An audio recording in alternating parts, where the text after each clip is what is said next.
ఓం శాంతి 28/6/22. మధురమైన పిల్లలు, బ్రహ్మ ముఖవంశావళులైన బ్రాహ్మణులు అనంతమైన తండ్రి నుండి 21 జన్మల పూర్తి వారసత్వం తీసుకునేందుకు శ్రీమతంపై తప్పకుండా నడవాలి అని చెప్తున్నారు బాబా. బ్రహ్మ ముఖవంశావళులైన బ్రాహ్మణులు అనంతమైన తండ్రి నుండి 21 జన్మల పూర్తి వారసత్వాన్ని తీసుకునేందుకు శ్రీమతంపై తప్పకుండా నడవాలి అని చెప్తున్నారు బాబా. ప్రశ్న: పిల్లలైన మీరు ఏ ఏర్పాట్లు చేస్తున్నారు? మీ ప్లాన్ ఏమిటి? జవాబు: మీరు అమరలోకంలోకి వెళ్ళేందుకు ఏర్పాట్లు చేస్తున్నారు. భారతదేశంను స్వర్గంగా తయారు చేయటం మీ ప్లాన్. మీరు మీ తనువు, మనస్సు, ధనముల ద్వారా ఈ భారతదేశమును స్వర్గంగా తయారు చేసే సేవలో నిమగ్నమై ఉన్నారు. మీరు తండ్రికి పూర్తి సహాయకులుగా ఉన్నారు. అహింసా శక్తి ద్వారా మీ కొత్త రాజధాని స్థాపన జరుగుతోంది అని చెప్తున్నారు బాబా. మనుషులైతే వినాశనం కొరకు ప్లాన్లను తయారు చేస్తూ ఉంటారు. పాట: మాత ఓ మాత, నీవే అందరి భాగ్య విధాత. ఓం శాంతి. ఓం శాంతి. ఈ మహిమ ఎవరిది? ఇద్దరు మాతలది. నీవే తల్లివి, తండ్రివి అని తండ్రి మహిమ జరుగుతుంది. నిరాకారుడికి కూడా నీవే తల్లివి, తండ్రివి అని ఇటువంటి మహిమ జరుగుతుంది. ఎందుకంటే తండ్రి ఉన్నప్పుడు తల్లి కూడా తప్పకుండా ఉంటుంది. పరంపిత పరమాత్మ సృష్టిని రచించవలసినప్పుడు మాత తప్పకుండా కావాలని మీకు తెలుసు. తండ్రి ఏదో ఒక సాధారణ తనువులోకి రావాల్సిందే. శివ జయంతి లేక శివరాత్రి మహిమ చేయబడుతుంది. తప్పకుండా పరంపిత పరమాత్మ అవతారం తీసుకుంటారు. దేని కొరకు? కొత్త రచనను రచించేందుకు, పాత రచనను వినాశనం చేసేందుకు. బ్రహ్మ ద్వారానే రచనను రచించవలసి ఉంటుంది. బాబా చెప్తున్నారు, నేను బ్రహ్మ ద్వారానే రచనను రచిస్తాను. లౌకిక తండ్రి కూడా హద్దులోని బ్రహ్మయే. తాను తన స్త్రీ ద్వారా హద్దులోని రచనను రచిస్తాడు. కావున తమను తమ పిల్లలే మాతా పితలు అని అంటారు. నీవు తల్లివి, తండ్రివి, మేము మీ పిల్లలము అని అందరూ అనరు. ఎందుకంటే ఇది అనేక మంది పిల్లలకు కలిగిన ప్రశ్న. ప్రజాపిత బ్రహ్మకు ఎంతోమంది పిల్లలున్నారు. కావున తప్పకుండా బ్రహ్మ ముఖ కమలం ద్వారా బ్రాహ్మణ కులమును లేక బ్రాహ్మణ వర్ణమును అనంతమైన తండ్రి రచించి ఉంటారు.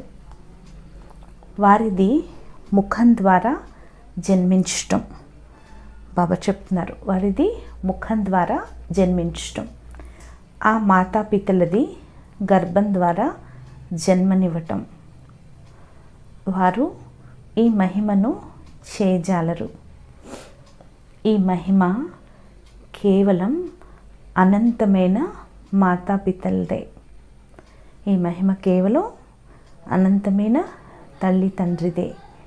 నీవే తల్లివి, తండ్రివి అని అంటారు. మీరు వచ్చి మమ్మల్ని మీ వారిగా తయారు చేసుకున్నారు.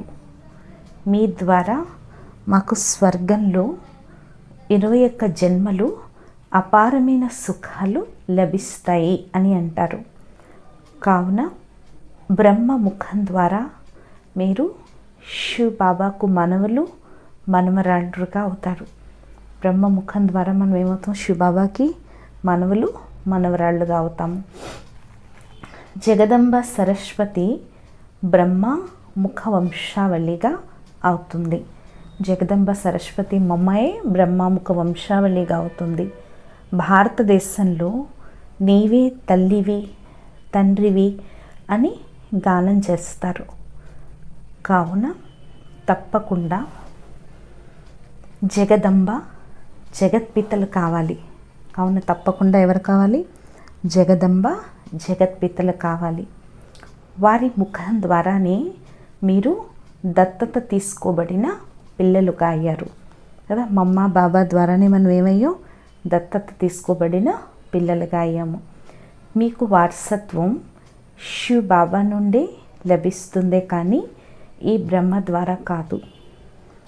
ఎవరిలోకైతే ప్రవేశించారో, ఎవరినైతే తల్లి అని అంటారో, ఆ తల్లి నుండి వారసత్వం లభించదు.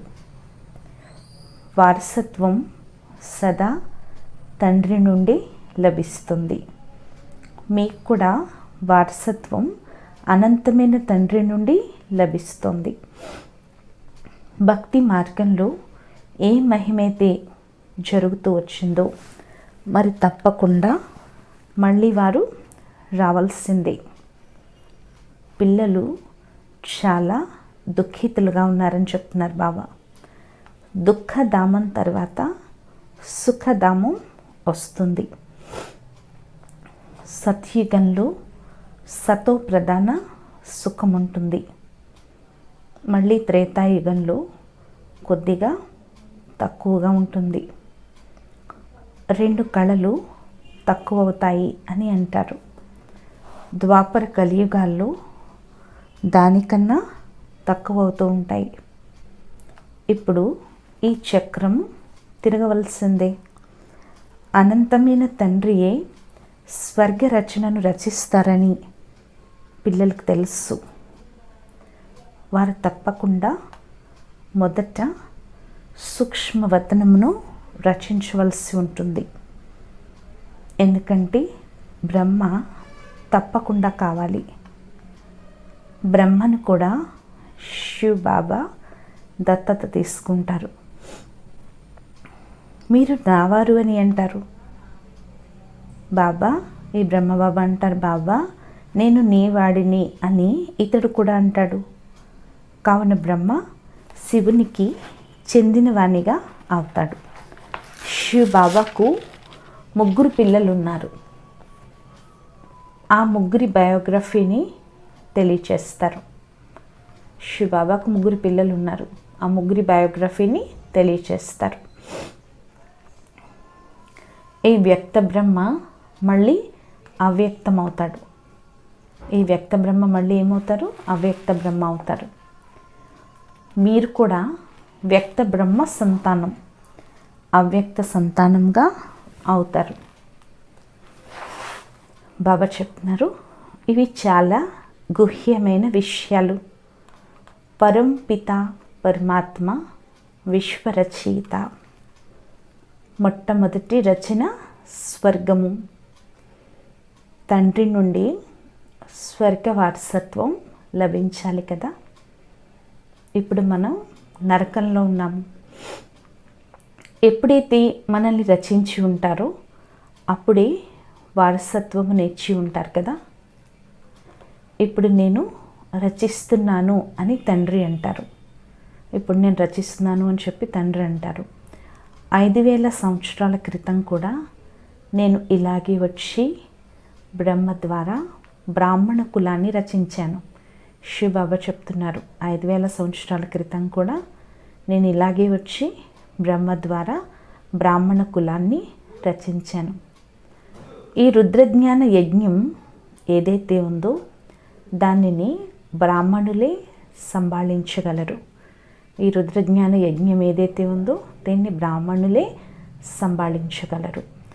కావున వీరు బ్రహ్మాముఖ వంశావళి బ్రాహ్మణులు. వీరు బ్రహ్మాముఖ వంశావళి బ్రాహ్మణులు. ఆ బ్రాహ్మణులను కుక వంశావళి బ్రాహ్మణులు అని అంటారు. అంటే కుల కళంకితులు. వారిని బ్రహ్మముఖ వంశావళి బ్రాహ్మణులు అని అనరు. కావున ఇప్పుడు పిల్లలైన మీరు బ్రహ్మ ముఖ వంశావళులు. మొదట తప్పకుండా బ్రాహ్మణులు కావాలి. బ్రాహ్మణులు ఎక్కడి నుండి బదిలీ అయ్యారు? శూద్రవర్ణం ఇక్కడ ఉంది. పిల్లలైన మిమ్మల్ని ఇప్పుడు బ్రాహ్మణ వర్ణంలోకి తీసుకొచ్చారు. కాళ్ళ స్థానం నుండి శిఖ స్థానంలోకి వచ్చి బ్రాహ్మణులుగా అయ్యారు. బ్రాహ్మణుల నుండి దేవతలు కావాలి.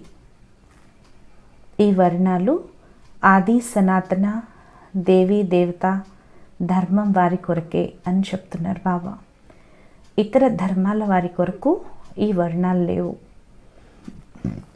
21 జన్మలు మీరు దేవతా వర్ణంలో ఉంటారు. ఈ ఒక్క జన్మ లేక 1.5 జన్మ బ్రాహ్మణ వర్ణంలో ఉండగలదు. ఎందుకంటే ఏ పిల్లలైతే సంస్కారాలు తీసుకొని శరీరాన్ని వదిలి వెళ్ళిపోతారో వారు మళ్ళీ వచ్చి జ్ఞానమును తీసుకోవచ్చు.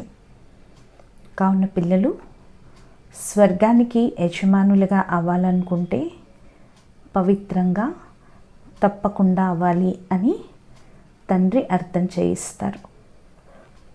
63 జన్మలు మీరు మునకలు వేస్తూ వచ్చారు.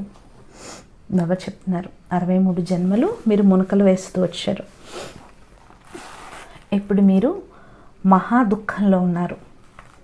ఇప్పుడు అందరూ కూడా ఎలా ఉన్నారు? మహా దుఃఖంలో ఉన్నారు. ఇది మొత్తం భారతదేశ సమస్య కదా.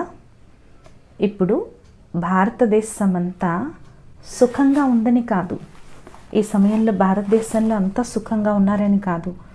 భారతదేశంలో ధనవంతులు ఎందరో ఉన్నారు. ఒక అతను వచ్చాడు. అతడు కోటీశ్వరుడు, కానీ అతని కాలు చేయి పనిచేయటం లేదు. మరి ఇది దుఃఖమా సుఖమా? ధనం ఉన్నా కూడా ఈరోజు ప్రపంచంలో సుఖం లేదు. ప్రపంచంలో ఒక్కరు దుఃఖం కలిగి ఉన్నా దానిని దుఃఖధామమనే అంటారు. సత్యయుగంలో ఒక్కరు కూడా దుఃఖితులు ఉండరు. భారతదేశం సుఖధామంగా ఉండేది. స్వర్గమును ఎవరు రచించారు? తండ్రి రచించారు. పిల్లలైన మనం హక్కుదారులం. 5000 సంవత్సరాల క్రితం కూడా మనం తప్పకుండా స్వర్గంలో ఉండేవారం. క్రీస్తుకు 3000 సంవత్సరాల క్రితం గీతను వినిపించేందుకు వచ్చారు అని అంటారు. మరి ఇది 5000 సంవత్సరాల కాలం అవుతుంది కదా. 2000 సంవత్సరాలు క్రీస్తువి, 3000 సంవత్సరాలు అతడికి ముందువి. కావున ఇప్పుడు వారు గీతను వినిపించేందుకు వచ్చారు కదా. కావున తప్పకుండా దేవతా ధర్మం కూడా ప్రాయలోపమైపోయింది. పిల్లలైన మీరు పాండవులు, మీకు సహాయకుడు గీతా భగవానుడు. తాను నిరాకారుడు. శాస్త్రాలలో కూడా రుద్రజ్ఞాన యజ్ఞమని ఉంది. నిజానికి శివరాత్రి శివ జయంతి, దానిని రుద్ర జయంతి లేక రుద్రరాత్రి అని అనరు. శివరాత్రి అని ఎందుకంటారు? ఇప్పుడు అనంతమైన రాత్రి ఉంది, ఘోరమైన అంధకారం ఉంది. నేను అనంతమైన రాత్రి వేళల్లో వస్తాను అని తండ్రి అంటారు. ఇప్పుడిక పగలు రానున్నది అని చెప్తున్నారు బాబా. నా జన్మ ప్రాకృతిక మనుషుల వలె జరగదు. కృష్ణుడు తల్లి గర్భమహల్ నుండి జన్మ తీసుకున్నాడు. ఆ మాతాపితల నుండి అపారమైన స్వర్గ సుఖాలు లభిస్తున్నాయని ఇప్పుడు పిల్లలైన మీకు తెలుసు. స్వర్గము మరియు నరకము అన్నవి వేటి పేర్లో ప్రపంచానికి తెలియదు. ఇప్పుడు మీరు ఇక్కడకు చదువుకునేందుకు వచ్చారు. మీరు శ్రీమతంపై నడుస్తారు. శ్రీమతంపై నడవటం ద్వారా మీరు స్వర్గవాసులైన లక్ష్మీనారాయణులుగా అవుతారు. సత్యుగ అధిపతులుగా ఉంటే తప్పకుండా కలియుగాంతంలో వారి 84వ అంతిమ జన్మ ఉంటుంది కదా, అప్పుడే రాజయోగాన్ని నేర్చుకుని ఉంటారు. కేవలం ఒక్కరే కాదు, మొత్తం సూర్యవంశమంతా రాజయోగాన్ని నేర్చుకుంటుంది. కావున మీరు వచ్చి అనంతమైన తండ్రి నుండి సూర్యవంశీ, చంద్రవంశీ రాజ్య వారసత్వాన్ని తీసుకుంటున్నారు. ఇప్పుడు మీరు నాతో పవిత్రంగా ఉంటాము అని ప్రతిజ్ఞ చేయండి అని బాబా చెప్తున్నారు. ఎందుకంటే ఇప్పుడు నేను పవిత్ర ప్రపంచాన్ని స్థాపన చేస్తున్నాను అని తండ్రి అంటారు. 63 జన్మలు మీరు పతితులుగా అవుతూ వచ్చారు, కావుననే దుఃఖితులుగా అయ్యారు. స్వర్గంలో చాలా సుఖవంతులుగా ఉండేవారు. ఈ భారతదేశం ఏదైతే గవ్వ వలె ఉందో అది మళ్ళీ వజ్ర సమానంగా అవుతుంది అని బాబా చెప్తున్నారు. నేను మీకు మళ్ళీ రాజయోగాన్ని నేర్పించేందుకు వచ్చాను అని చెప్పేవారు ఈ తండ్రి ఒక్కరే. ఈ అంతిమ జన్మలో పవిత్రంగా అవ్వండి అని అనంతమైన తండ్రి చెప్తారు. ఈ మాతాపితల నుండి మీరు అమృతాన్ని తాగాలి, విషాన్ని తాగటం వదిలివేయాలి. కామచితి నుండి దిగి జ్ఞానచితిపై కూర్చోండి అని శివబాబా చెప్తున్నారు. మీకు శ్రీమతం లభిస్తుంది. ఎవరికైతే వారసత్వం తీసుకునే నిశ్చయం ఉండదో వారు బాబా విషయమును వదలటం చాలా కష్టము అని అంటారు. అరే, మీకు 21 జన్మలు సుఖ ప్రాప్తి కలుగుతుంది, మరి దాని కొరకు మీరు దీన్ని వదలలేరా? భక్తి జప తపాదులు చేయటం ద్వారా హద్దులో సుఖం లభిస్తుంది. అనంతమైన తండ్రి నుండి అనంతమైన సుఖం లభిస్తుంది. నేను సాధువులను కూడా ఉద్ధరిస్తాను అని తండ్రి అంటారు. గీతలో ఉంది కదా, పవిత్రానాయ సాధునామాన్ని, అంటే సాధువుల్ని సన్యాసుల్ని ఉద్ధరించడానికి బాబాయే రావాలి. ఎందుకంటే శివ బాబాని తెలుసుకోని కారణంగా ఎవరు సద్గతిని పొందలేరు, తిరిగి ఇంటికి కూడా ఎవరు వెళ్ళలేరు. తండ్రి ఇంటి దారిని గురించి తెలిసినట్లయితే అక్కడికి వెళ్ళి వస్తూ ఉండొచ్చు కదా. ఒకవేళ తండ్రి గురించి ఇంటి గురించి తెలిసిందనుకోండి, అక్కడికి వెళ్ళి వస్తూ ఉండొచ్చు కదా అని అడుగుతున్నారు బాబా. అందరూ సతో రజ్జు తమోలోకి రావాల్సిందే, అంటే అందరూ పునర్జన్మలైతే తీసుకోవాల్సిందే. ఎవరు అయితే ధర్మస్థాపన చేశారో వారి పేరున శాస్త్రాలు వెలువడతాయి. వాటినే ధర్మశాస్త్రాలు అని అంటారు. క్రీస్తు వచ్చి ఏం చేశాడు? తను స్వయం వచ్చాడు. తన వెనుక తన వంశపు ఆత్మలు రావాలి, వృద్ధి జరగాలి. ఇప్పుడు చూడండి, అందరినీ క్రైస్తవులుగా చేస్తూ ఉంటారు. ఎక్కువగా హిందూ ధర్మం వారిని కన్వర్ట్ చేస్తూ ఉంటారు. ఎక్కువ ఈ రోజుల్లో హిందూ ధర్మం వాళ్ళందరూ క్రిస్టియన్ ధర్మంలోకి మారిపోతున్నారు. అసలు వారికి తమ ధర్మాన్ని గుర్చే తెలియదు.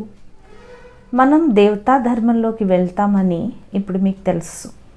మనదైతే ఆది సనాతన దేవీ దేవతా ధర్మం అని మీకు తెలుసు కదా. కృష్ణుని ఆత్మ కూడా ఇప్పుడు చదువుతోంది, కానీ ఇది సంగమమైన కారణంగా కలిపివేశారు. ఈ చిత్రాలు మొదలైనవి ఏవైతే ఉన్నాయో అవన్నీ భక్తి మార్గపు సామాగ్రి. జ్ఞాన సాగరుడు పరంపిత పరమాత్మయే. తన ద్వారానే అందరి సద్గతి జరగనుంది. సత్యుగంలో కొద్ది మందే ఉంటారు.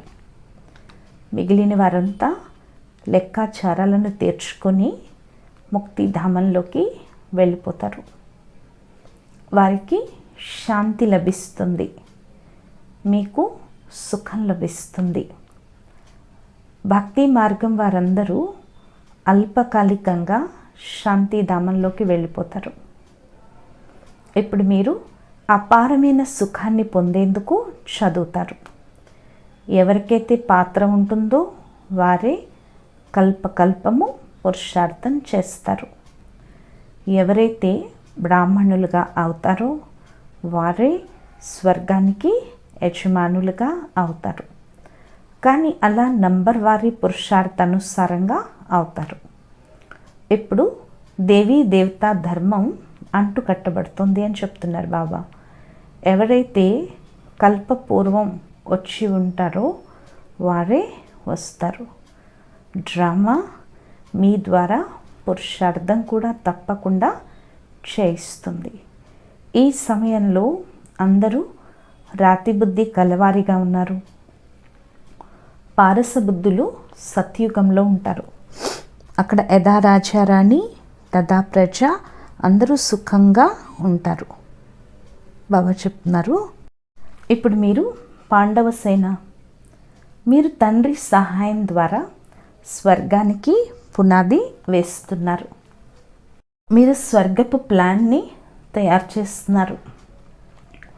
అమర్లోకానికి వెళ్ళేందుకు ఏర్పాట్లు చేస్తున్నారు. మిగిలిన వారు ఎవరైతే ప్లాన్లు తయారు చేస్తున్నారో అవన్నీ వినాశనం కొరకే. మీరు అహింసకులు, వారందరూ హింసకులు. హింసకులు పరస్పరం పోట్లాడుకుని అంతమైపోతారు.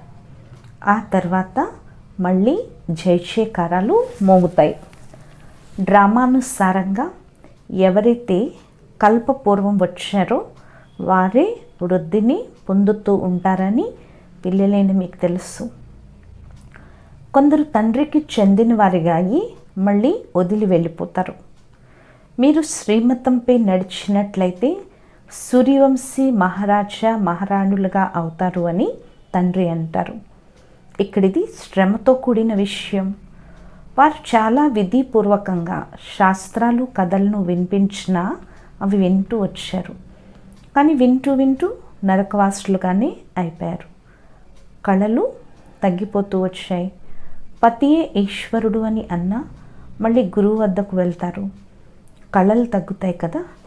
సృష్టి తమో ప్రధానంగా అవ్వవలసిందే. తండ్రి ఆత్మలతో మాట్లాడతారు. మధురమైన పిల్లలు, ఇప్పుడు మీ 84 జన్మలు పూర్తయ్యాయి. ఇప్పుడు ఇక దేహీ అభిమానులుగా అవ్వండి, నన్నొక్కడనే స్మృతి చేయండి అని తండ్రి అంటారు.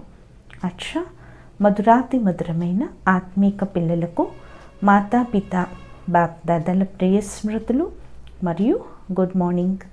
ఆత్మీక పిల్లలకు ఆత్మీక తండ్రి యొక్క నమస్తే. మధురాతి మధురమైన ఆత్మీక తండ్రికి ఆత్మీక పిల్లల యొక్క ప్రియ స్మృతులు, గుడ్ మార్నింగ్ మరియు నమస్తే నమస్తే నమస్తే. ధారణ కొరకు ముఖ్య సారం. ఫస్ట్ పాయింట్, సత్యమైన బ్రాహ్మణులుగా ఈ రుద్రజ్ఞాన యజ్ఞమును సంభాళన చేయాలి. అలాగే ఏ విధంగా వ్యక్త బ్రహ్మ అవ్యక్తంగా అయ్యారో అలా అవ్యక్తంగా అయ్యే పురుషార్థం కూడా చేయాలి. 2 పాయింట్, 21 జన్మల కొరకు సుఖవంతులుగా అయ్యేందుకు ఈ ఒక్క జన్మలో పావనంగా ఉంటాము అని తండ్రితో ప్రతిజ్ఞ చేయాలి. కామచితిని వదిలి జ్ఞానచితిపై కూర్చోవాలి. శ్రీమతంపై తప్పకుండా నడవాలి.